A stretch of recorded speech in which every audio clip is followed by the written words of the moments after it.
So I definitely look a little different today, and I'm going to tell you why. This episode is a real life look at the mess that you see behind me. I am sitting right now in an environment that is filled with mold, mycotoxins, and I'm about to get out after this 15-minute video. This is the house that we live in Dallas, Texas. And a lot has surfaced in the recent months, and I'm going to share that with you guys and hopefully inspire some of you guys today. So I always believe giving up is the only way to lose. And I say that because that's what this episode is going to be about today. And so I'm going to give you guys some backstory of where we're at and why we're here. And if I start coughing up a lung today, have some grace with me because this is a rough story. So we have a little girl with Dravet Syndrome. For anyone that doesn't know that, it's a rare syndrome that is it's epilepsy in short. 1 in 16,000 kids have it. It impacts literally everything you could think of from a development standpoint with a child. So there's a lot of things that we go through to help her, obviously. So we made this move to Texas in 2023. I already feel like I'm going to sneeze right now just being in this environment. But I'm doing it for you guys. I love you guys. And so this moved to Texas in January 1st of 2023. The intention was to get the best healthcare in the nation for Dravet Syndrome here at Cook Children's in DFW area, and so we did. The first 8 months, she was seizure-free.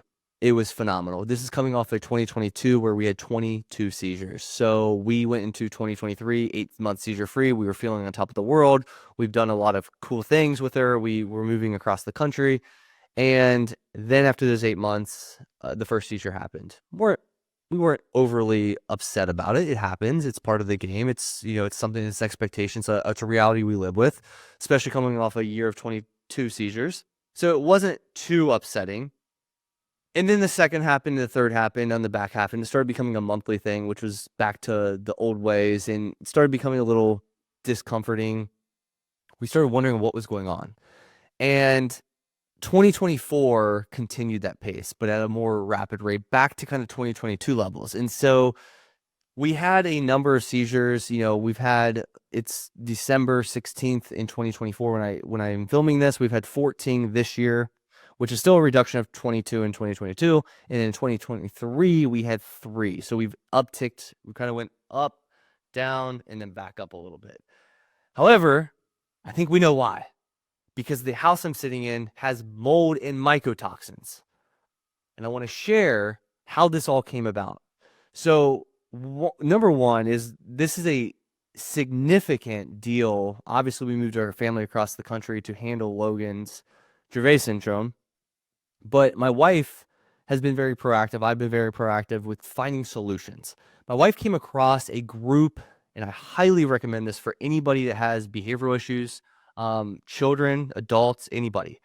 If you have a child or an adult that you know with behavioral issues, development issues, literally anything you could think of that's holding somebody back from living the life they deserve, you need to check out this group. Like, trust me. I literally feel a little off right now as I'm talking. They are called Infinity Functional Neurology in Waukee, Iowa. I will provide the link in the show notes below for everybody to be able to go directly to their link. My wife found Josh on Instagram during 2024, and her and I looked at this over and over and over. We're like, we need to get to Iowa. We need to see Dr. Josh. And so we did. We set up an appointment. It was at this past 2 weeks, the first 2 weeks of December. And I'm obviously recording this the Monday after we just got back, which was a crazy 2 weeks. And in leading up to that, we had to get blood tests. And this is how we found the mycotoxin and mold issue. And so my daughter's test came back sky high with mold and mycotoxins. This is a brand new house. It's a 5-year-old house. It's perfectly clean in Texas. There's no water damage, any issue like that. But we didn't know we had a mold and mycotoxin issue. There was no telling. And we don't know, even as of today, we have not gotten the official mold and mycotoxin report back to remediate. We don't even know what's coming from this. We might have to move out of our house entirely, but we can't move out without remediating. You have to have a remediation done. And we don't know, with all the soft surfaces in our house, if everything has to be ripped up and replaced. It's not we've learned so far, it's not a homeowner's insurance claim. So there's no peril. And so therefore we're in a really, really tough position right now. But because we went to Waukee, Iowa to meet with Dr. Josh at Infinity Functional Neurology, they had a blood test. We were alerted. They gave us a feedback report to say, hey, get a mold test, which is what we did. And while we were in Iowa, we learned that we can't go back to our house, really. Now, I'm sitting in my house right now, sacrificing one for the team. Now, I'm not immunocompromised. It's relatively contained. It's not that big of a deal. I was kind of joking in a sense, but I do feel something in my chest. But for the average person, it was something that you can kind of deal with. However, my wife had one of the worst coughs I've ever seen. I actually promoted a steroid for her. We need to probably get a steroid for her up in Iowa. It was so bad. Her cough. I've never seen her like that. I considered literally the last couple months getting an actual knee surgery, because I've had 3 previous knee surgeries, and it was flaring up from an inflammation response to the mold, which I did not know. Like, I would go on walks, and I'm relatively healthy. I work out every day, I box, all that kind of stuff. And I literally thought I might need knee surgery. So it's impacted us. The average person can kind of justify it away. Unless you know it's mold and mycotoxins, you don't know. So you just kind of justify, I don't feel good today, or I'm having a bad cough. But we really came to a halt, like a halting screech this past 2 weeks. And so when we talked to Dr. Josh, we found all the major strains in our house from the initial mold report. Long story short, that one didn't work out. But the mold strains are the same mold strains that found in my daughter's blood, mycotoxins, etc. And so this was a major miracle that we came across this Instagram page, and social media has been such a blessing to us in so many ways for our family. We talk about it all the time. And we actually, for the last 2 weeks, experienced straight up miracles. And so the daughter that we went there with, we almost canceled that trip. We didn't realize how big of a mold issue we really had. We left it that day. And, being on a plane with a immunocompromised kid that has a threat of a seizure at any moment, especially the one that's off, and you can deal with air pressure, and you have to have perfect blood and ketones and glucose monitoring at all time, like a lot of stuff we do. I'll spare the details. Lots. 24/7. But all of that stuff combined, we literally almost canceled that trip, but we decided to go. I looked at my wife and I told her, I was like, we're just going to figure this. We have to go. Logan was doing so bad at that point in time. And she was like, we have so much that we do on a daily basis to make sure she's okay. And it was the mold. It was the mycotoxins. Obviously there's other complications, but this was so bad for her. And I wonder, and it eats me up to this day, how much of an impact in 2024 with all those new seizures was because of this mold that we didn't know was an issue. And that's beyond this episode, but there's been a lot that we've dealt with. Not to mention the trip wasn't cheap.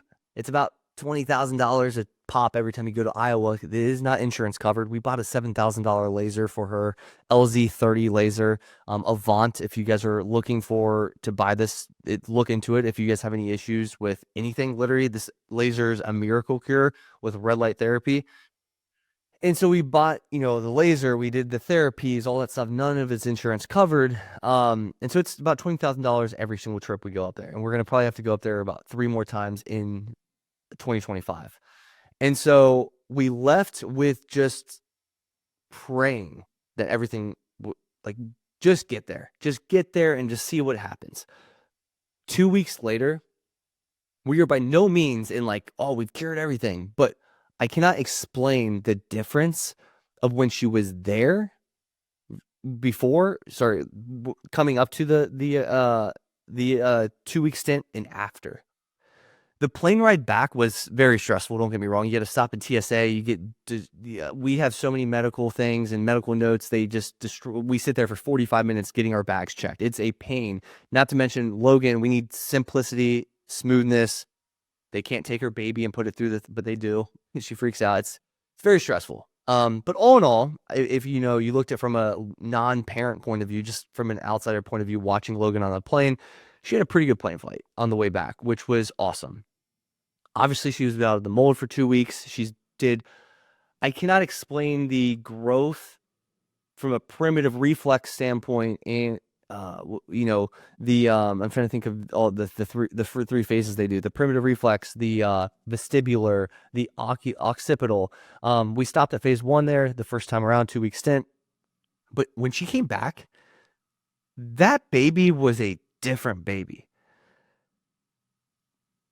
Literally yesterday, so it was Sunday, we got back Saturday. Sunday, she played at the park, and she asked to play at the park for 2 times during the day. She begged to go to the park. Like, you might not know the situation, how big of a deal that is. That's a huge deal. She climbed up a rock wall. She went down she did not go down a slide once. She went down a slide 10 times. You know how much vestibular and, motion that is for a toddler, especially one that's so compromised. It was a full moon day. That's the type of triggers we have. Full moon. Yes, we're very in tune with every last little thing. She was out past 6 p.m. She has a very routine schedule. Oh, and we don't live at our house. We live, luckily, at my parents' house across the street, which is just a blessing. A blessing. They're not even here in Texas. They bought this house in October. It's been sitting there. It's going to be sitting there till March. Has no furniture. We have blow-up mattresses, but it's a place to be. It is a blessing she's even able to be in the same neighborhood. We currently have no idea if we can live here, if we have to tear up our carpet, our bedding, our furniture. We might have to move. We don't know. And this is a dream neighborhood that we live in. It was such a good blessing when we found Texas to find here. Her mom and her dad, Aaron's mom and dad, moved to this neighborhood. My parents moved to this neighborhood. Her sister miraculously lives in our backyard. And then we live here, obviously. So we do not want to move. But I tell you all of this not to whine or complain or sound like a victim by any means. I'm just trying to explain the severity of what's going on, especially for a Logan that needs so much routine and structure and just all of that stuff on a daily basis. But all of this it's a miracle. So we sit here today and we still don't know really where this takes us. We don't know what the future is. The cost of this house could potentially be $50,000 out of pocket. There is no homeowner's insurance claim. I have no health. Well, we have health insurance and homeowners insurance, but they don't come to play when real stuff actually happens. And so we're out of pocket with the $20,000. That $50,000 is definitely coming out of pocket if that happens. I just hope it's $50,000, not moving out of our house. I hope we're able to remediate appropriately. We can stay here. There's a chance we can't with an immunocompromised child. And so this is a fight for a little girl's life. And it's very easy to say that, it's tough. It's hard. I know a lot of parents, I know a lot of people in general that would throw in the towel and say, you know what? It's just too tough.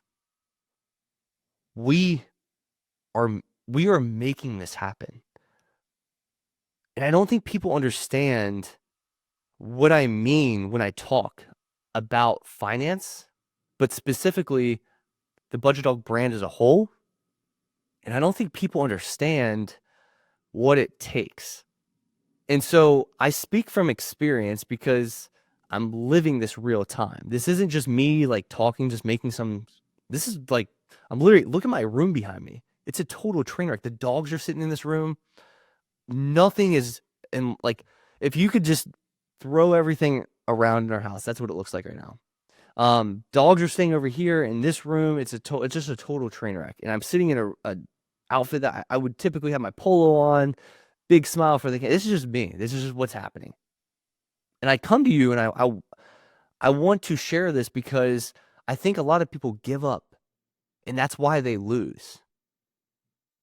And it's easy. I mean, it's the easy route out. I've been punched 24 times. I don't want to get punched the 25th. I'm just going to bow down, wave the white flag, and be done.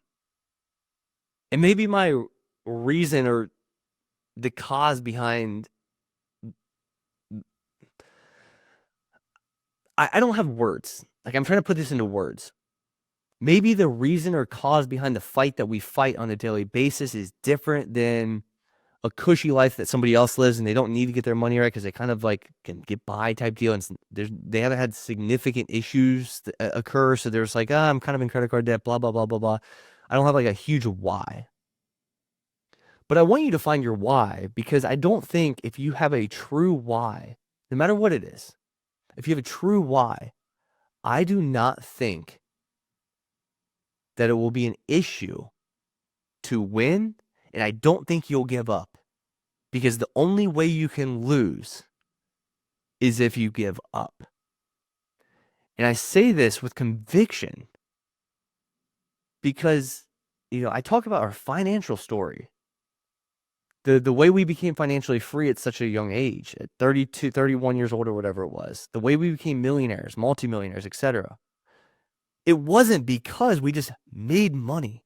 It was because the commitment, the hunger, the discipline, like locked in at all times, Davis Clark style. Shout out to my boy Davis Clark on Instagram. Like, we were locked in, and we still continue to be locked in. And that's the only way you're going to win. And so when life comes at you, and it feels like it's a weird situation to be in, because the best way to explain the situation we're in, all this other stuff is actually not that hard to deal with. Like it is hard to deal with. Trust me. Like, it's a lot of stuff coming at you, a lot of cash flow, a lot of money, a lot of like structured changes and stuff. Like, it's a lot, say the least. But on top of that, think about doing all of that while balancing on a tightrope. To put in perspective, to give it, like, explain without explaining everything that goes into this managing Logan on a daily basis. Think about doing everything we're doing on a tightrope, because we can't get too high, we can't get too low, and we're balancing that the whole day. Oh crap, don't do that. We can't go outside, she might have a seizure. Oh, we can't feed her that food, she might have a seizure. Don't get too playful over here because you might have a seizure. Let's not have too much of a structure routine change because she might have a seizure. Don't get in a bath because she might have a seizure. Like, it's all day long. So think about that 24/7 for years. Then all of a sudden you have all these issues where you can't even live in your home. Like, it's not just that little mold issue or mycotoxin issue. Not to mention the thought process that goes through a parent's brain when you realize you've been living in mold and mycotoxins for potentially a year, which have contributed to seizures potentially, and that just eats you alive. Especially with how proactive we are. It's not like we were sitting here thinking we had mold. We did not know. That's how severe mold and mycotoxins actually are, and I didn't even realize the extent of how severe this problem is until I lived it. And it's likely being caused by an overactive HVAC. We kind of have some insight to that, but it's a mess. But don't give up. And I'm just talking. Like,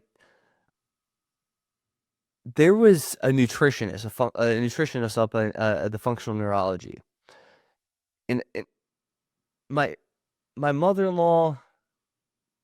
Where do I even start? My mother-in-law is very religious. You know, there's been stories, and I've shared my story with Logan about how I had the dream. If you haven't listened to that podcast episode or YouTube video or wherever I put it on Instagram, like, I had a dream that a little girl woke me up and she was having a seizure. Logan was having a seizure, actually real time, before the monitor like actually went off. Like, it was like literally right in the moment. I had a dream to tell me to wake up to go save her. Like, that was like miracle number one. Miracle number two, which is crazy. The nutritionist came from New York into Iowa the same week we were there. Josh and Andrea were thinking about partnering up, but they weren't really, they weren't partners. She was thinking about canceling her flight. We were too. We both pushed to go there. And she's very confident that we have a very, very clear path with the nutrition, because it's a gut issue, lots of complications there. We have a very clear path with her, and we've talked with her. We're going to be consulting with her, but she was very confident in Logan's progression of what we can be doing. And so we're really bullish on that. But all of this came because we just went and we just fought through. And she literally told us, like, a couple days in, because she didn't want to freak us out. She's like, when the night before I traveled from New York to Iowa, I had a little dream that I was going to save She had a dream that she was going to save a little blonde girl. If you don't think that's a miracle, I don't know. That's insane. You got to find the positives. You got to find the positives and you got to find the blessings. And you have to be grateful. Because what we've experienced, it is very easy to give up. But let me tell you, giving up is the only way to lose. And if you just don't give up, you cannot lose. It's as simple as that. If you don't give up, you cannot lose. Like, you understand what I'm saying. So if you're dealing, you might be dealing with a financial problem. So if you're dealing with a financial problem, like, all the power to you, you can figure that out. In the grand scheme of things, finances aren't that big of a deal. But if you're dealing with anything, and I mean anything, you should absolutely fight through. One, you're strong, way stronger than that. Number two, God has got you. And number three, who suffers as a result of your weakness? I'm going to leave you with that. And I hope that this episode was encouraging, and I hope it lights you on fire. I will see you next week. You've been listening to Money on My Mind with your host, Brendan Schlagbaum. If you found value in today's discussion, share it with someone who could benefit from it too. Be sure to subscribe to the podcast if you haven't already, so you never miss a money mastery tip. Until next time, stay passionate about your financial journey and keep taking bold steps towards your money goals.